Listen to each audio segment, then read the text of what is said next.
오늘 아침 신문 시작합니다.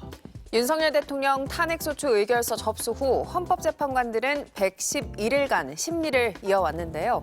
탄핵 심판 내내 이들을 향한 유례없는 인신공격이 이어졌다는 기사 먼저 보겠습니다. 국민일보입니다.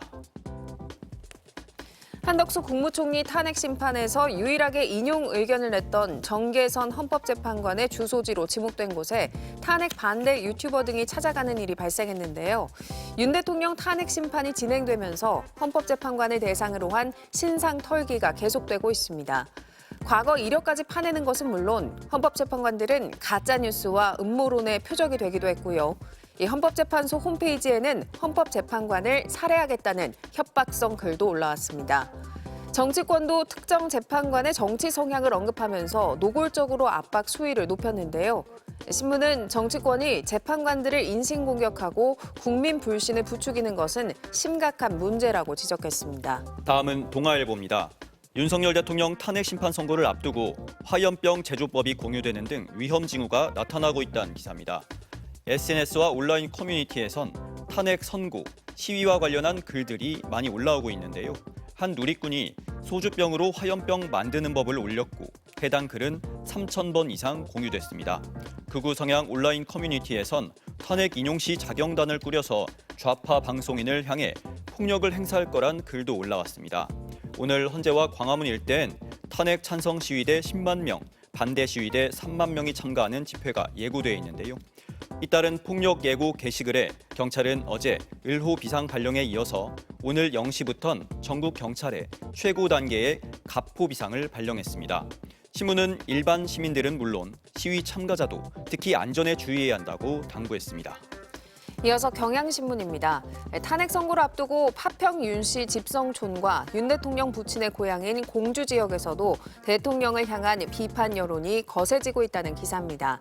파평 윤씨 집성촌을 방문해 보니 애초에 윤 대통령의 출마를 반대했다는 주민도 있었고요. 만약 탄핵이 기각되더라도 복귀를 반대할 것이라는 말도 나왔습니다. 윤 대통령이 비상계엄 선포 전날 방문했던 충남 공주 산성시장 상인들도 냉랭한 반응을 보였다고 신문은 전했는데요. 일부 상인들은 계엄령 이후 경제가 침체됐다며 생계 어려움을 호소하기도 했습니다. 다음은 한국경제입니다. 재외동포 고령화로 인해서 이들이 주로 종사하는 건설 제조업 인력 수급에 어려움이 생겼다는 기사입니다. 고용노동부와 법무부가 국회에 제출한 자료에 따르면 지난해 재외동포 비자로 체류 중인 이들 중 60세 이상 인구는 40.1%로 나타났습니다. 2023년보다 2.4%포인트 높아진 데다 40%를 넘긴 건 처음인데요. 반면 20, 30대 재외동포는 줄었습니다. 지난해 전체 재외동포 가운데 70% 이상이 중국 동포였다는 점을 고려하면 중국 동포 고령화는 재외동포 고령화와 직결되는데요. 국내 체류 중국 동포의 고령화는 제조 건설업 등 내국인이 기피하는 직종 인력 수급에 차질을 유발할 수 있다면서 정주형 비자를 다른 외국인으로 확대해 외국인 노동력 수급에 변화를 줄 필요가 있다고 신문은 지적했습니다. 끝으로 지역신문 기사 보겠습니다. 대구신문인데요. 최근 도심 내 싱크홀 안전사고가 잇따라 발생하면서 노후 하수관 보강 등 사전 예방 조치의 필요성이 커지고 있습니다.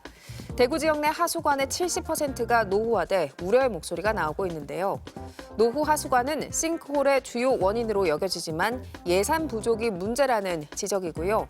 최근 6년간 대구시에서 발생한 싱크홀 사고 15건 중 절반 이상이 상하수관 손상 때문인 것으로 나타났습니다.